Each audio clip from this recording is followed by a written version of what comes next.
Good evening, everyone, and welcome to the Tavern. Tonight, we're going to talk about old clubs versus new clubs. We're going to dive into the PGA Show and lead off with our PGA Show preview, and then we'll finish up with maybe some live news. Let's see what we got. Welcome to the Tavern.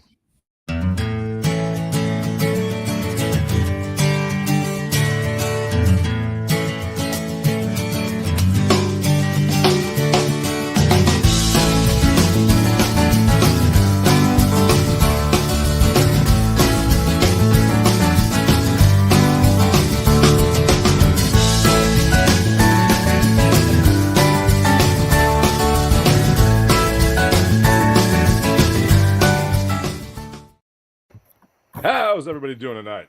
What up? Good morning. To the Tavern.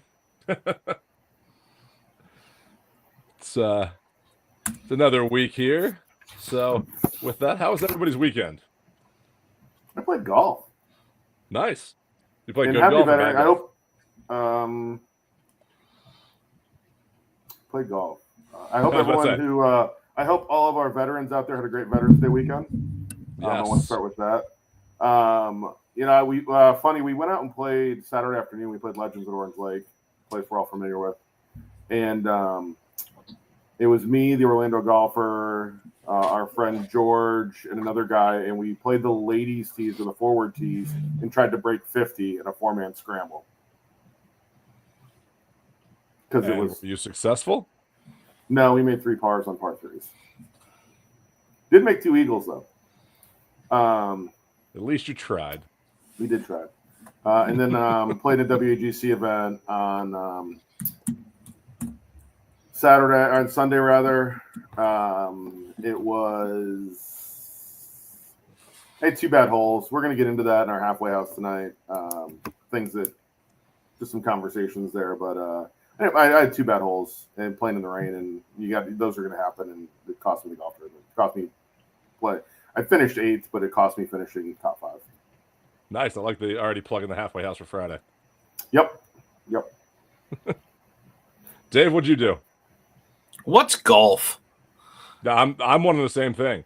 Our friend Bob asked me. He was texting me earlier. He's like, "You've been playing golf?" I said, "My golf game is rusty. I have not gotten out in a while. I need to get back out on the course." I can see. I've seen the course. Haven't been on it. No. I mean, I woke up this morning and it was 29 degrees outside. It was 35 here, so yeah, we were at least above freezing. 75 here. No, I like the cold weather. I don't. So, Greg, I'll start with the shameless play. I worked on wine this weekend and got things ready to go for some new things I'm rolling out. But other than that, just another. I saw your post about the wine tasting you're doing. Is it this weekend? That's on Thursday. Yeah, Thursday. Yep. Nice. Thursday. So if you're in the Iowa area, check Dave out at Hy-Vee. Hey, Greg, you sent us a picture this weekend. I had a good weekend. You guys snuck out of town. Can you want to share some details of where you were this weekend? I do. We went to French Lick this weekend. If you haven't been to French Lick, whether it's golf, a casino, we went for the Polar Express, which was amazing. If you have young kids, I recommend French Lick, Indiana, the French Lick Resorts. The people there are amazing. They show Hoosier hospitality there. I met some great people while I was there. Had a great time on the Polar Express. My son had a blast. We stayed at the resorts there, the West Baden Resort, which is a historic site. Very old resort. It was a college at one point. Had one of the biggest domes out there. And I went up and I visited the dye course at French Lick. And, man, they have outdone themselves there. That course is in phenomenal shape. I ran into their director of golf, their head pro, and one of their assistant pros, and they couldn't have been the nicer people. Like Dave, their director of golf, we were just talking about Pete Dye. That's where my hat is. I bought one of the hats in their pro shop, and we were talking about how we've interacted with Pete Dye and what we've done with him over the years. And if you need a vacation spot, I will tell you, French Lick needs to be on your list.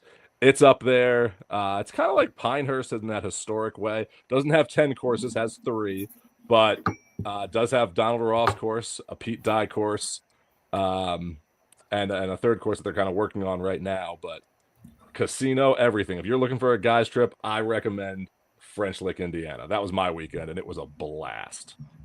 Nice. Awesome. Well, let's step into first round and let's jump into.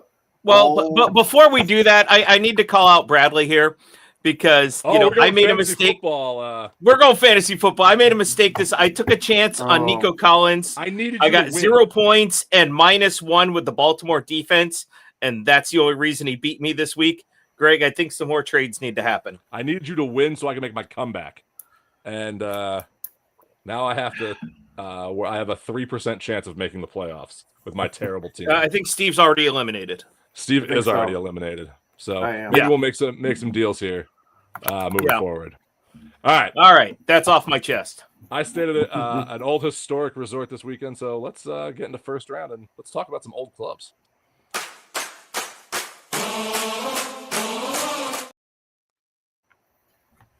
So, all of a sudden, news broke late last week about a golf bag setup. Golf WRX broke it online on what Bernhard Langer was using at the Schwab Cup Championship this past weekend out in Phoenix. And it wasn't about the clubs as much as it was how old these clubs were. So he had a Ping G400 driver and 9-wood in his bag. You want to guess when the G400 came out? 2002. No, it was 2017, but we're still talking pre-COVID at least.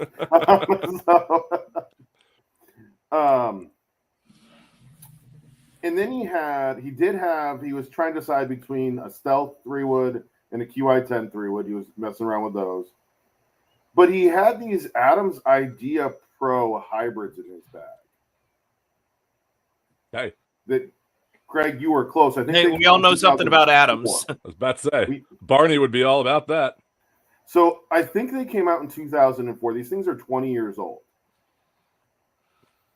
He had he did have his Tour Edge Exotics irons that he had. They were prototypes with some tungsten plugs in them.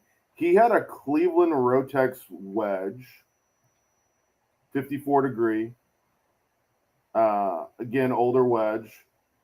He had a Scotty Cameron prototype or a Bob Vokey prototype, and then he also has his own wedge. His gap wedge, I believe, was from Tour Edge. It's a Bernhard Langer design wedge, and then he's also carrying his 2-ball long putter. So it got me to thinking. Well, here's the thing, and let's mention the 2-ball putter here. The with the regular, he's not even using putter grips on it. He's using regular Golf Pride regular grips.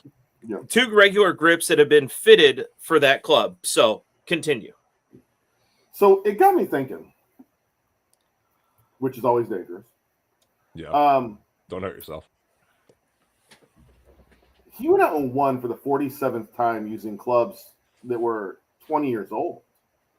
And that are across the board different brands too. Correct. Yeah. Like he's all over the place. Yeah. But it got me thinking, what's the longest or oldest club you have hanging around? The oldest club I have hanging around? I didn't bring that out you the use. show. Oh, I use it still. Yeah. On occasion. I don't use it as much. I used to use it as my main irons when I lived in Hilton Head. I actually bought them when I lived in Hilton Head. Was Ben Hogan Apexes from the 60s. Oh, yeah. Like, and I use them for a while because they are nice. Like, yeah. And I've cleaned them up and done some restoration to them, but they still have the original shaft, original head, original ferrules, new grips. I did re-grip them, but that's the oldest. The other 2 that I love, and I still use these, the Mizuno MP. These are the 37s. Yep. And these things are nice. Like, I got these at Play It Again Sports, and they are some of my favorite irons to hit.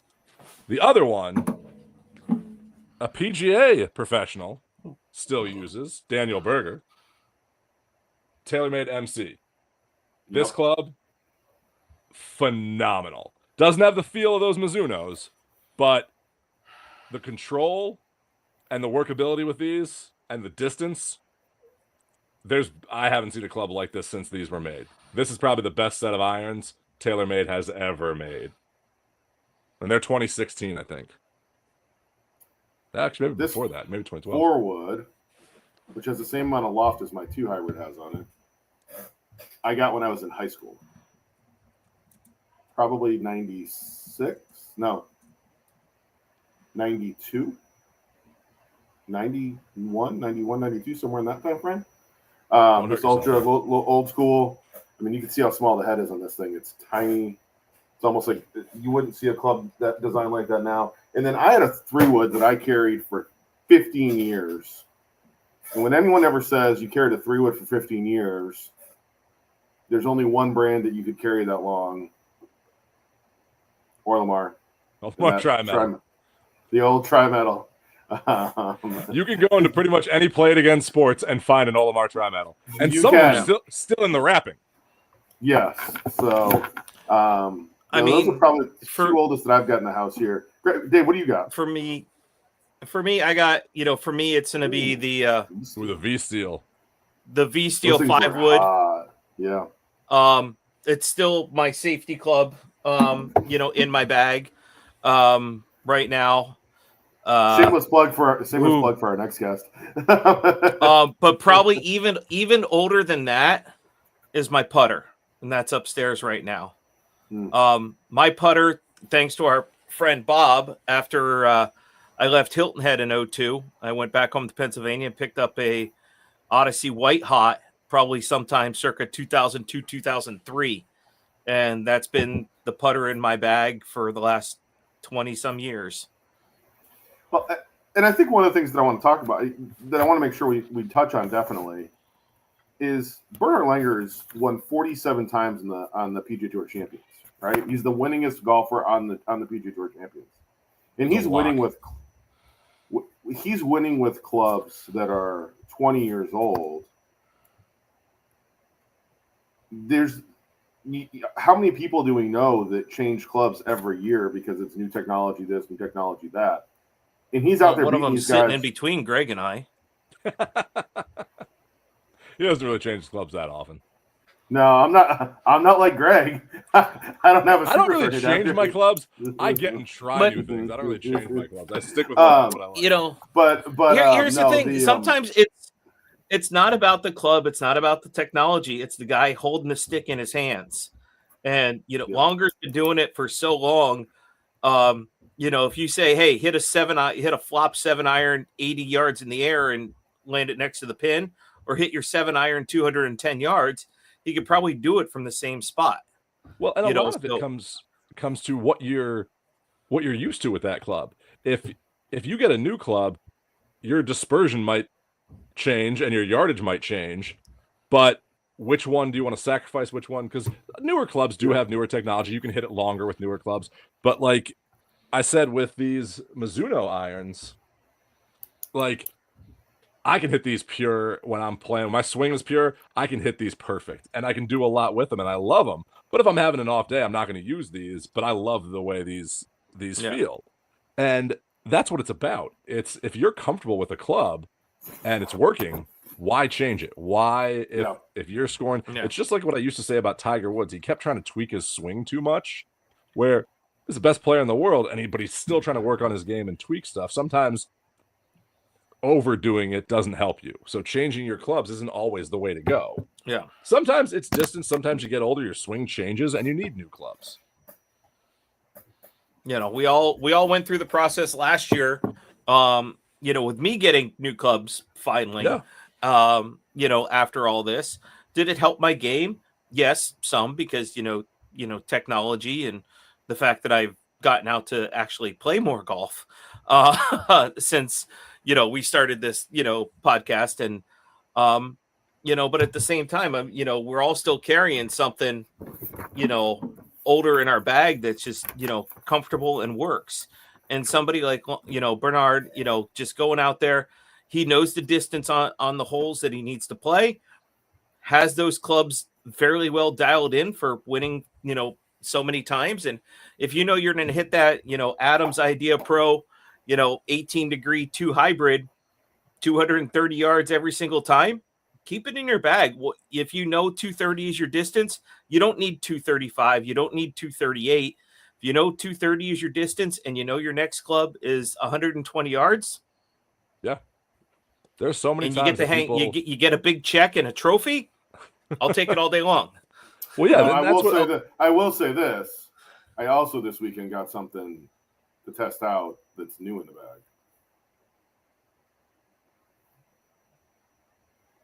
That's the blue. Coveted lab putter. The coveted lab putter that I feel like everybody's switching to, and everyone is trying to copy and make their putters do the same thing that they're doing. Hey, it goes really well with the lab putter? Mindset golf ball. Hey, it does. All right. With that, I think our guest is ready. Let's get into happy hour.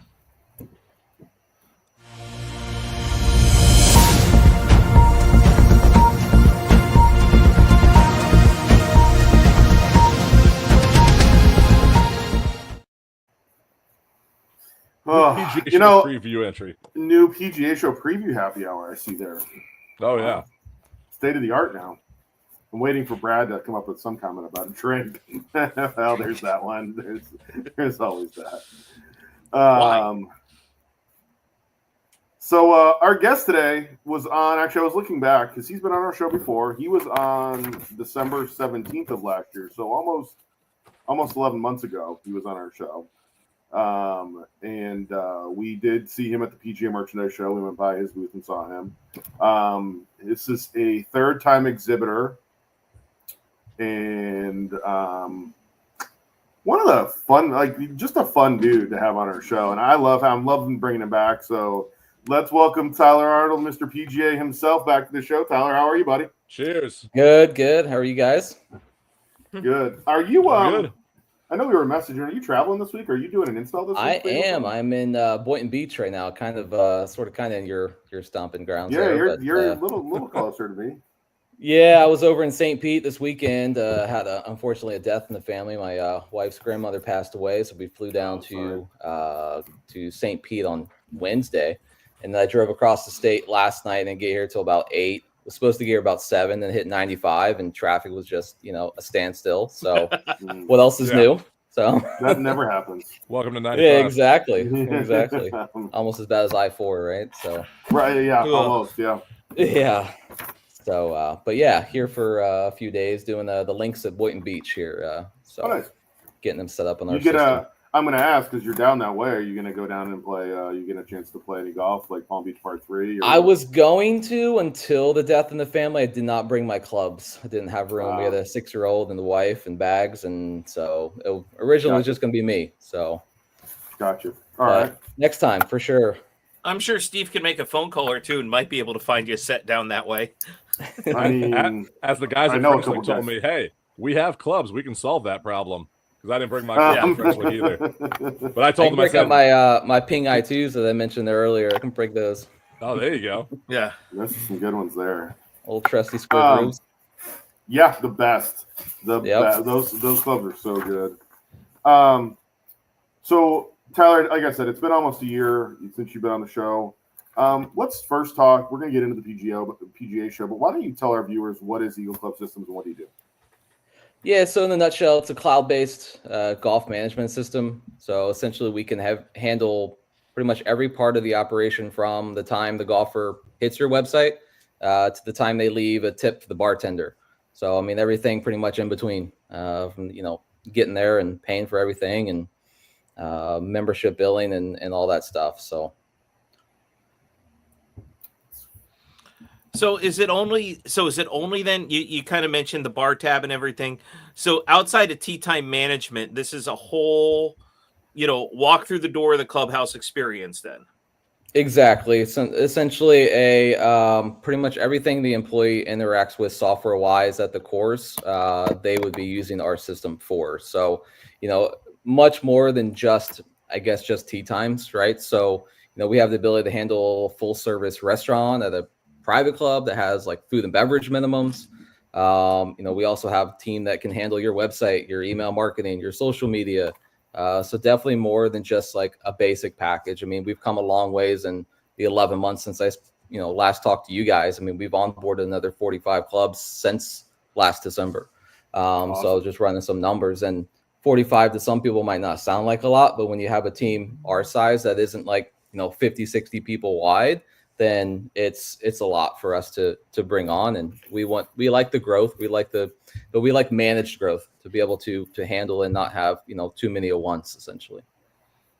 So I'm gonna skip on. I'm gonna ask a follow-up question to this. So I belong to my local club. It's a 9-hole muni that has, a club membership with it. Their POS system that they use can charge our membership dues through there and then keep track of who's a member, who's not, like in the bar tab system, because I get a discount on drinks for being a member there. Is that something that your system can handle as well too? Yeah, absolutely. So you nailed it on the head. So we have everywhere from a 9-hole mom and pop club in the Midwest to a high-end 27-hole private club. So it's just, we have a little bit of everything in our portfolio, and it can absolutely handle, running the dues. It can charge your card automatically for everything that you charged in the past month. In addition to just running one single transaction at, a certain time of the month as well. So automatically overnight. A lot of people are like, oh, do I have to come in and press a button and make it all happen? I'm like, no, you wake up, you come in at 6 o'clock the next morning, and it's all of a sudden on your reports, because everything runs about 1 o'clock in the morning. So everything's done by the time you even step foot into the office.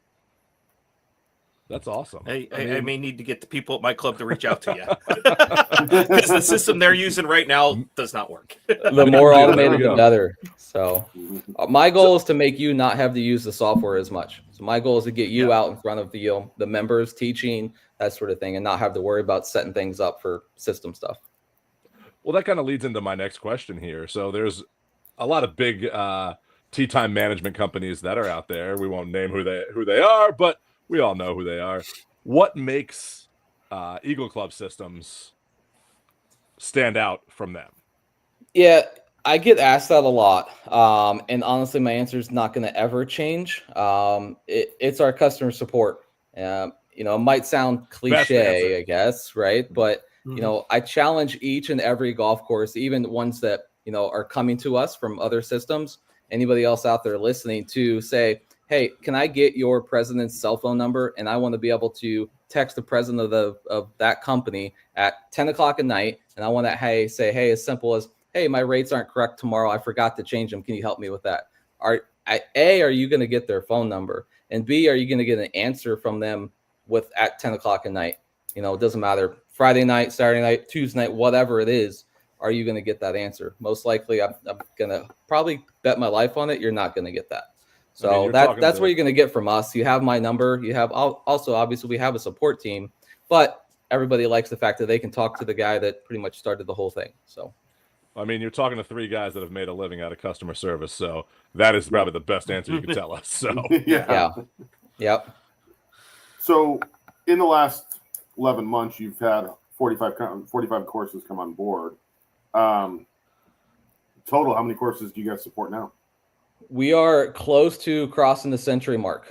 We are looking at making that by end of the year. So as soon as we cross that, we're going to have a big kind of celebration and big hoopla, thing for all the employees and such. And looking at doing that hopefully around the PGA Show once we get everybody down there and get situated. Nice. If you need an MC for that party, we'll volunteer to MC the party. Absolutely. We'll MC ask Greg or I first, because the two of us have actually done that before, and buy Steve a drink. I gotta put this. I gotta put this comment up there.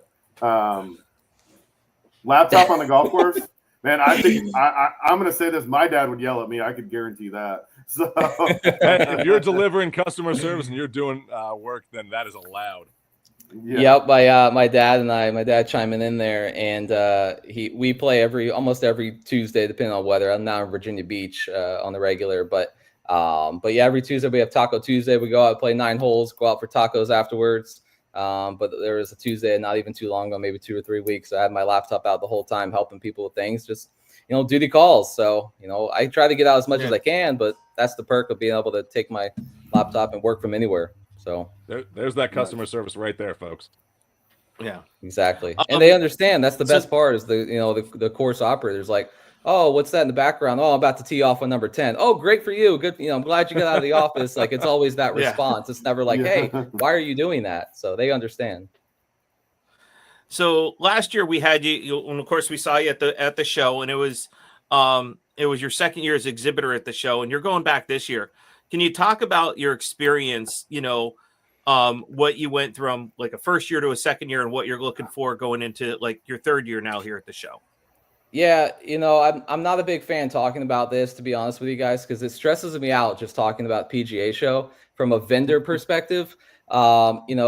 The logistics of getting all of our equipment to the showroom floor and getting all my staff down there, getting everybody housed, food. I mean, the whole week is stressful. Is it fun? Absolutely. Once you're there, once you're set up, for sure. But there's just not a lot of people that they don't see how exactly the vendor gets set up with all like the fancy lighting and the booth and the flooring and all that. I mean, you have to order everything down from, what piece of padding do you want underneath your floor, to what type of floor do you want, to how much electricity do you have, what wattage do you need internet, all these things you just think are just there for you when you get there. They're not. They're all things you have to order through the union there, Reed Exhibitions and everybody. So yeah, it was very, very eye-opening my first time a couple years ago now, getting there and seeing the PGA Show behind the scenes and seeing all this concrete flooring. Like, everybody else gets there, you see all this beautiful, lush, brand new carpet. It smells like brand new carpet. The light, it's nice cold AC. Well, no, it's hot. The AC is not on barely at all when we get there. The bay doors are open. You have forklifts going all over the place. I mean, it's loud, the chaos. And then we're trying to find our booth. We're like, okay, we know we're booth number whatever. But it's this little like oversized index card on the concrete floor. We're trying to find it in this row. I mean, you have big overhead stuff, but it's like, chaos ensues. Yeah. And meanwhile, you're loaded down with bags and trying to bring all this stuff in and trying to figure it all out. I mean, it's overwhelming. But once you get there, get everything situated, I mean, it's awesome. And this year we're finally able to get a bigger booth. We have a 10 by 20 this year because we partnered with our credit card processor, 100 Group, who has kind of gone in on this booth with us. And so we're able to do multiple demos at once on like 2 sides of the booth. We're going to have a counter up front so you can kind of come by and kind of chat, answer questions while maybe there's other demos going on. There'll be like a little couch behind there too, so people can hang out and sit down, take a load off. So it's going to be a nice kind of setup that we're going to have this year. I'm very excited. I'm gonna ask if there's a couch. I mean, we could do an interview on the couch there. Yeah, absolutely. Come on over. We're down. And that's Steve might need a nap. I might need a nap. Yeah, you might catch me napping. Who knows? That's Friday. We get to the show and we see like everyone hustling around to set it up. Like, people don't understand how much it takes just to set up this massive show. We talked about that last week about how big this is, and if you've never been, you have no clue. If you've been to like conferences and stuff before, that's one thing, but this is a whole nother beast. And they tell me, the convention center tells me the PGA Show is the biggest show they have all year. And if you know how big the convention center is, it's huge. I tell people all the time, you can go all 3 days or 2.5, I guess, is that it's available, and you can't see everything. There's no way.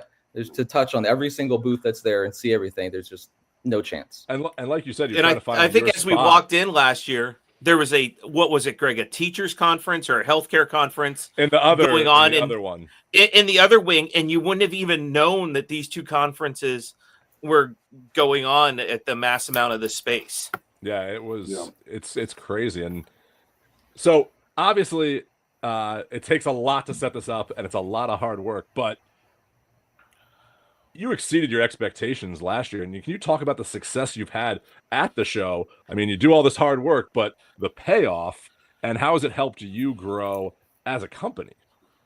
Yeah, we're actually in the midst of us making some calls, emails over the past year or so. We actually started to get feedback, people who listen to like who we are, and they say, "Oh yeah, that's right. I remember seeing you at the PGA Show." And we're starting to get that kind of brand recognition, which is huge for us. We might not get many courses to actually sign, the bottom line, so to speak, at the show itself. But it does pay dividends in the following year, as we're now getting that brand recognition, which is just massive. So as far as recognition goes, I actually have to give you guys some credit for helping us out too. I just this afternoon, which is just so ironic, I had a golf course go to our website. They booked a demo, and in the demo, kind of the questionnaire, it says, how did you hear about us? And they go, well, this person said, hey, they heard about us through your podcast, which I thought was incredible. And I'm like, so what are the odds of that? The day that we get a demo book, this person says, the podcast, and then all of a sudden I'm on with you guys that evening. I mean, it's just fantastic. So really appreciate it. That's what we love about this. We love helping brands, helping people that are in this industry share their passion and their love for what they do in this industry as well. And that's what this is about. That's what we love. We love the show. That's our favorite time of year because we get to meet so many people and see so many great people and the passion they have behind their products. Absolutely. So this year is going to be your third year exhibiting at the show. Besides seeing us and hanging out with the Tavern at the show, what is the thing now that you're a pro at it? What are you looking forward to the most? I mean, really, is there anything better than seeing you guys? I mean, let's be honest. I mean, there's that. No. You got to pick a second place. Second, really, I do a little differently than maybe some other vendors. I take the opportunity to kind of see other competitors in our space, go up and see what they have going on, what's new, what's exciting, maybe get some ideas of what we can do, bounce ideas off each other, because I'm really good friends with a lot of these other owners and operators of these other companies that are kind of in our industry. And I also work with some of these people that, because I used to work for another company about 6 years ago now. That is another, point of sale provider. And so these people have kind of branched out as well and gone to other places. It's good to kind of catch up with everybody. So it's kind of a networking thing, but obviously we're there to make money, right? Grow our name. But again, good to just kind of catch up with friends. And I think that's one of the important parts of the show. For us, last year was the first time that the three of us, had done the show together as a podcast. And, we were able to make, those face-to-face contacts with, before that, we'd only met on, video and all this, but, I think you've hit this nail on the head, but, just as a follow, why is it important for you or even members of your team to go to the show? Or maybe, do you let your team members, hey, take an hour or two and go walk around the show floor and, try and see what's out there? Is that for you being a business owner, is that an important part for your team to be there at the show as well too? It is important. I wish I could bring everybody on my team down, but it's just, the booth is only so big, right? And we got to have the other company, our 100 group, they have their employees as well that they're bringing. And then also we need to be able to provide a demo space. So I don't want to get it too crowded, but yes, you nailed it on the head.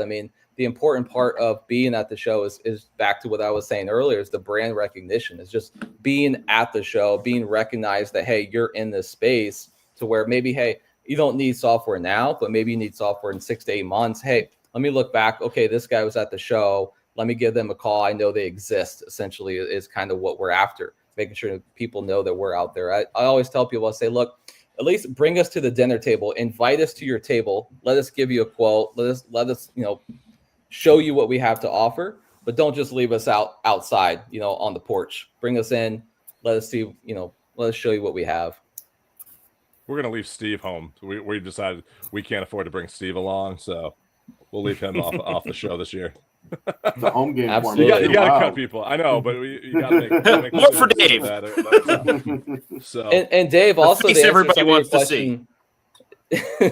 I love when my staff gets out of the booth and goes and sees everybody else, goes and sees other things, because I do highly encourage them to kind of, again, what I do is get ideas of what everybody else is doing and then mingle, right? Because you never know what that conversation is going to lead to.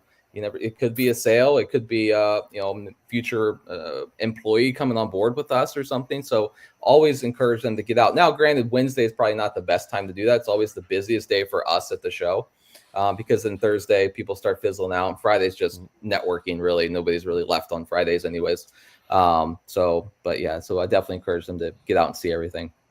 And that's a big thing for us. Is one of our main goals is always meeting new people like yourself at the show, getting to know them, meeting people we've talked with on our show that, like Dave said, we get to see for the first time in person at the show. But for you and your team, what's one goal that you have this year that you want to accomplish at the PGA Show?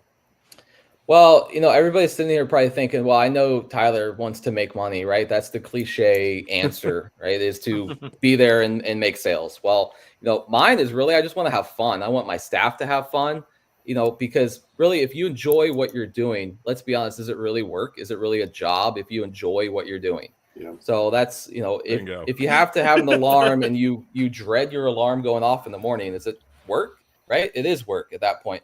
But no, it's not work because I enjoy what I'm doing. And I want others to join in on the fun too. So like if everybody else is having fun, that turns into a conversation. Hey, what do you have to offer me?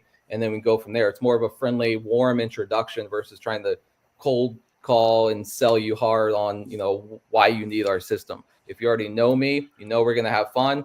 Let's do business. Business can come second. And let's make what the a place to have first. fun. That's what the show is about. The show is about fun and making. You make friends and you just network and you get to know people in this industry, and everyone there wants to help everybody out. That's the cool part about this.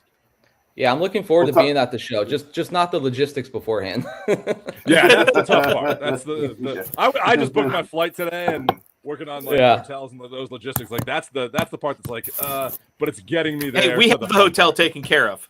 We do. Yeah. So that's good. We actually booked our we got an Airbnb. All of my staff we're all going to be in one house, which is going to be really cool for the week and kind of just have that camaraderie for the So Steve, we know where the party house is now. Exactly. So we're going. You bring the keg, I'll just give you the address. So. Done. But yeah, we actually booked it as we're leaving last year. So the last week of January is when we booked our trip for this year. Oh, nice. So we just want to get a jump on things because that stuff books up so fast around there. Yeah, it does. Yeah. Well, Tyler, thank you for joining us tonight. Enjoy Boynton Beach. Absolutely. Enjoy the install you guys have. And to the club that reached out and saw us, thank you, one, for watching our show, and two, thank you for reaching out and telling them how you found us. So we appreciate that. We will see you in a few weeks here. Absolutely. 2.5 months, and look forward to it. Can't wait to see you. And thank you again I know you're on a business trip. Thank you for joining us tonight on your trip. Thanks, guys. Appreciate having me. Cheers. Cheers, man.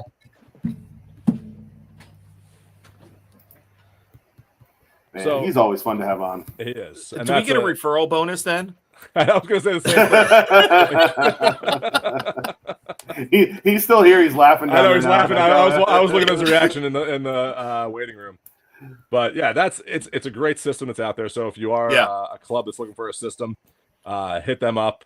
Because Dave, to your point, like you said, for the club that you're a member at, this would be very helpful to help manage and do all that. And I like what he said about A, the customer service, but B, it helps employees do that customer service too. So he gives the customer service, but then he helps them do their jobs and not have to do that back of the house paperwork and all that fun stuff. So great system out there. All right. Yes, monopoly money works.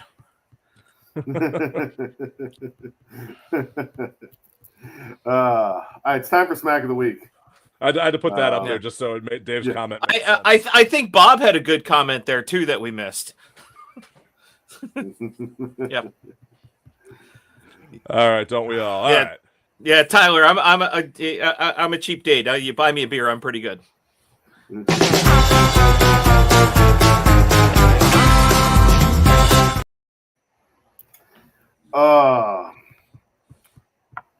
There's pains in traveling, and you always worry when you take your golf clubs on a plane. Like that is like your biggest fear. Like the flight I just booked to go to the show.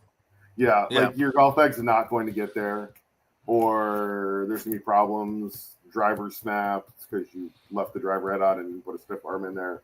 But this week's Smack of the Week, I actually feel bad. This This is a video of Jenny Chang, who's on the LPGA Tour, in her golf bag.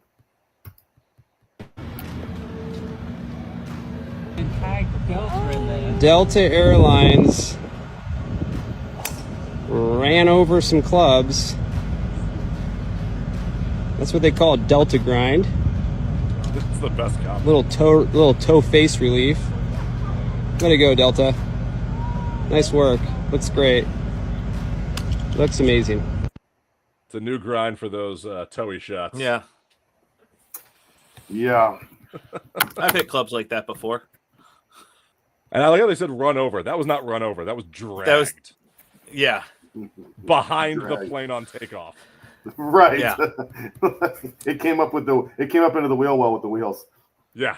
That So was speaking of golf clubs, I did see an Instagram post from a gentleman that I follow called the Points Guy that more airlines are to start incorporating air tags into their tracking software. So if you have air tags in your bags, Delta and United are starting to work that into their tracking software, so you could tell them, hey, this is where my bag is. Well, it's funny. So I had that when I have an air tag in my golf clubs, and I was coming back from Pinehurst one time, and I had to transfer in JFK, and then my flight got switched, and I had to go to LaGuardia, but my clubs went to JFK, and then my flights got delayed, and it was a disaster because every time I fly out of LaGuardia, it's a disaster. And I literally followed the bag on the airline I was on. Funny enough, it was the same airline that they were just talking about. And I followed my bags that went from JFK to Atlanta for some reason, and then to Indiana, and we made it back around the same time, but it was only because my flight was so delayed that the golf clubs were actually moving slower, but were moving more frequently than I was. Yeah. All right.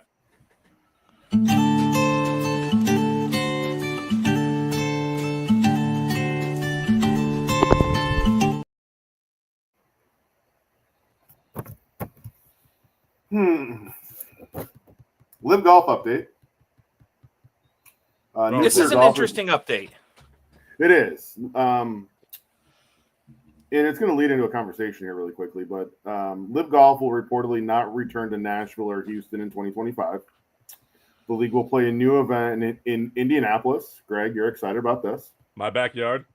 At a location to be announced. Which I think I know. The team championship will not be played in Dallas. However, that course, Meridell, will get a regular season event at there. So they will go back to Dallas for that event. So, Greg, I've had a live event in our backyard here, literally, at Orange County. In my old backyard, literally. Literally in your old backyard. Literally my backyard. Yeah. I don't see one coming to my backyard. Yeah, there's ones in Iowa. Champions Tour comes there. Why not? Yeah. Live good. No, my backyard. That's the other side of the state. That's true. Like trying to drive to Tallahassee.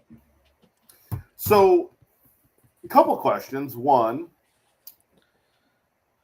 all this movement. Norman is still the CEO. There's all these changes that are being rumored with the PGA Tour and coming in under the PGA Tour umbrella, and I don't think you see joint events on any of that until 26 anyway, because it's too late at this point for 25 to happen.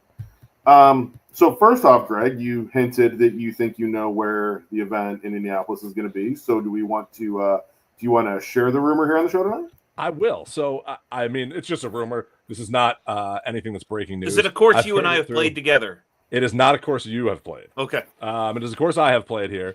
It is a private course in the area. It is a Pete Dye course, so I'm going under the Pete Dye theme with me on this show. The rumor is that Chatham Hills could be the course here. It is in Westfield. It is north of Indiana. It's actually north of where I live, but it is a phenomenal course. Great Pete Dye track that is here in Indiana, and would be interesting to see on the Live Tour. Now, the rumors that I heard are that some money has already been put into this course for this to help make it a little bit longer, work on some things on the course. It is a great course. It's 7,300 yards from the tips. So I think they would lengthen it a little bit. They might play it as the rumor is a par 70. I've heard other courses around here, his name's mentioned as well, but it's obviously not going to be Crooked Stick because they have ties with the PGA, and since this merger hasn't happened yet, that's not going to happen. But there are clubs that I think would be great for this around here, like one called Trophy Club. That's a very underrated course here. Another one that is Prairie View, where I play in a weekly league that David, I think you have played at with me. You have played at Trophy Club too. The Brickyard is with the LPGA, so I don't think they would go to the Brickyard for that, even though I think that would be a fun one to kind of have and kind of tie that into some stuff. But the best rumor that I heard, like I said, just a rumor, is Chatham Hills in Westfield, Indiana. Nice. Now, sticking on the live topic and talking about, and we can follow up based on last week's conversation also. There's been talk of what happens now with live if it falls under, like the rumors go, with the PGA Tour umbrella, and it falls into the PGA Tour umbrella. Greg Norman is stepping down as CEO, commissioner, whatever you want to call him, Grand Poobah title. Dave, what do you think, that they replace Greg Norman, or do you think the PGA Tour just swallows it and they handle it with it internally? I think it's going to be handled if the whole merger goes through. I think it's going to fall under the whole umbrella. You may have, rather than a CEO, like an assistant GM or something to kind of that reports up the food chain. There is baseball or whatever, or a vice president of live that reports up the food chain. I don't see any that's just going to handle some of the minor day-to-day type stuff, but I think from an overall structural standpoint and kind of the buck stops here, or, this is where it all goes. It's gonna be the PGA. See, and I disagree with you, Dave. I think that it's going to be kind of like a subsidiary of the PGA, where it's going to have its own CEO. It's going to operate under its own thing. They will report to the president or commissioner of the PGA, but I think they'll be their own entity, because I think they will stay a for-profit entity, and they might have more of that side. So they might be that for-profit side of the PGA Tour, and kind of like ESPN reports up to Bob Iger, but they have their own president of ESPN that is over there. So I think it's kind of going to be something like that versus being absorbed into itself. No, I can see that. I want to ask that. Yeah. Like the NBA D League, is there's somebody that runs that team on a day-to-day basis, but it still reports up through the parent club. Yeah. So I want to ask a question, follow up on what you said about the for-profit entity. We all know that live, it's been no secret that live has struggled to make a profit. Like, they're not making one. They're losing money. They're bleeding money left and right. And if they didn't have the financial backing that they had, they wouldn't be able to survive. What do you think they need to do? And I do think you're right that when the PGA Tour takes it under the umbrella, they're going to look at it, and there's going to be the nonprofit entity, and there's going to be the for-profit entity, and I think that will fall under the for-profit. But what do you think the PGA Tour can do to change to make live a for-profit entity and make money off of this? I'm going to say what I said from live from the beginning. They need to figure out what live is and why it is different from the PGA, and be different from the PGA. And then do things together, grow the game that way, but be a team event, or be a different, maybe a different season event for that, but have an identity that they don't have right now. Their only identity that they have is anti-PGA.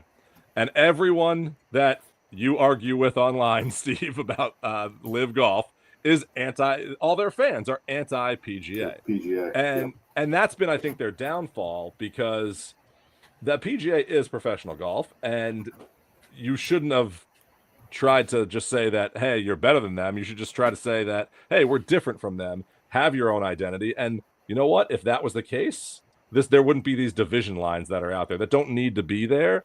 And I think if they can have that identity, then that will help them grow and be more profitable, because I think people like us that are more favorable to the PGA, that we like that product, might now give this more of a chance. Because right now, their broadcasting, their media deals, and everything haven't made it watchable. And I think the only reason they're relevant is because of their negativity, and we don't really want to watch that. So make it something that has an identity and is positive and brings everything together. Now I'm going to ask you a question. They're going to do an event in Indianapolis. Are you going? Oh yeah, I want to go to this because I want to see it. I want to see it live. I've given it a chance on TV, and I haven't liked it, but I kind of want to see a live one. I wanted to go to the one in Chicago. I just didn't work out with timing on stuff because I want to see what it's like in person, because I have heard good things about in person, like what they do in Australia. Like, that's a big event that's there. It's going to be different. I'm going to go into it with an open mind, but I want to see what it's like. And I hope in person maybe it is a better product.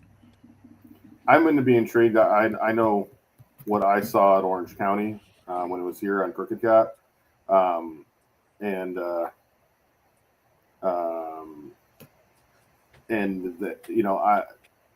Things that I think they swung and missed on, and I'll say it. So I'm going to be intrigued to see. They've had successes at some events. Like you said, Adelaide.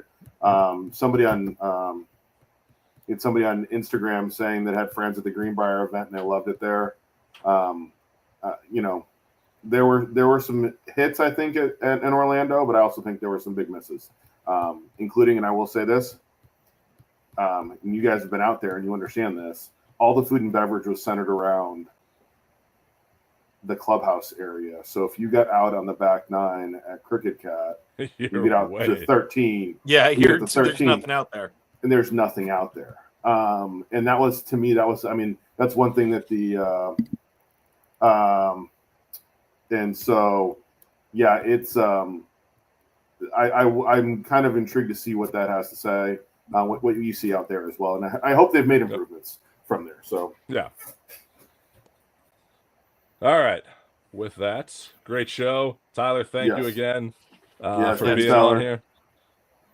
And thank you, everybody, for watching tonight. And I hope that everyone has a great week. Check out our Halfway House on Fridays on YouTube. It's a great show with some other fun topics. Cheers, everybody. I'm really fortunate, man. Having the opportunity to build something that's